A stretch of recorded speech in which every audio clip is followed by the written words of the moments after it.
கர்த்தர் தனக்கு கட்டளையிட்டபடியே மோசே ஆரோனையும் அவன் குமாரரையும் வரவழைத்து அவர்களை ஜலத்தினாலே ஸ்நானம் பண்ணிவித்து அவனுக்கு உள்ளங்கியை போட்டு இடைக்கச்சையை கட்டி மேலங்கியை உடுத்தி ஏபோத்தை தரித்து அதன் மேல் ஏபோத்தின் விசித்திரமான கச்சையை கட்டி அவனுக்கு மார்பதகத்தை அணிந்து மார்பதகத்திலே ஊரீம் தும்மீம் என்பவைகளை வைத்து அவன் தலையின் மேல் பாகை வைத்து பாகையின் மேல் அவன் நெற்றியிலே பரிசுத்த கிரீடம் என்று பொற்பட்டத்தை கட்டினான்.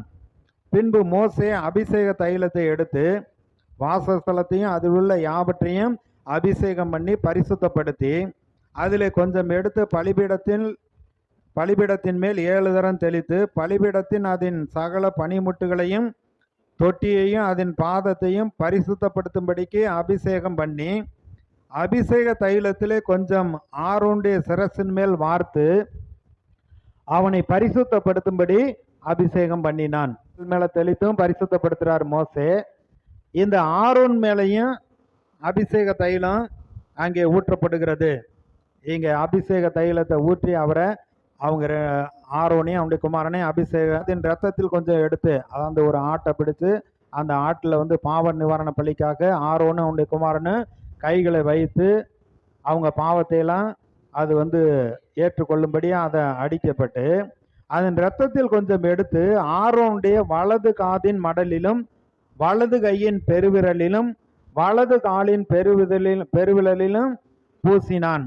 பின்பு ஆரோனுடைய குமாரனை அழைத்தான். மோசே அந்த இரத்தத்திலே கொஞ்சம் அவனுடைய வலது காதின் மடலிலும் வலது கையின் பெருவிரலிலும் வலது காலின் பெருவிரலிலும் பூசி இரத்தத்தை பலிபீடத்தின் மேல் சுற்றிலும் தெளித்து ஆசாரியம் ஊழியம் செய்வதற்கு அவர்கள் மேல் அபிஷேக தைலத்தை ஊற்றுறாங்க.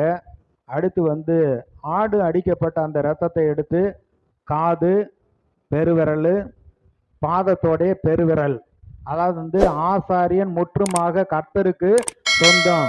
அவனுடைய கண்ணு காது வாய் அவனுடைய இருதயம் எல்லாமே கர்த்தருக்கு அர்ப்பணிக்க வேண்டும். என்னாகுமோ 8வது அதிகாரத்தில் லேவியரை குறித்து அப்படிதான் சொல்லப்பட்டிருக்கு. மற்ற எல்லா முதற் பேரான இஸ்ரவேல் கோத்திரங்கள்ல முதற் பேரானவைகளுக்கு பதிலாக லேவியரை அவங்களை நான் எடுத்துக்கொள்ளுகிறேன். அவங்க ஆரோனுக்கும் அவனுடைய குமாரனுக்கும் உதவியாக ஊழியம் செய்யும்படியாக ஆசரிப்பு கூடாரத்தில் ஊழியம் செய்யும்படியாக நான் தெரிந்து கொண்டேன். அவங்கள சபைக்கு முன்பாக கொண்டு நிறுத்தி அவங்கள அசைவாட்டும் காணிக்கையா ஒப்பு கொடுத்து அவங்க ஆசாரியம் ஊழியம் செய்யும்படியா அப்படி பிரதிஷ்டை பண்ணுகிறார்கள்.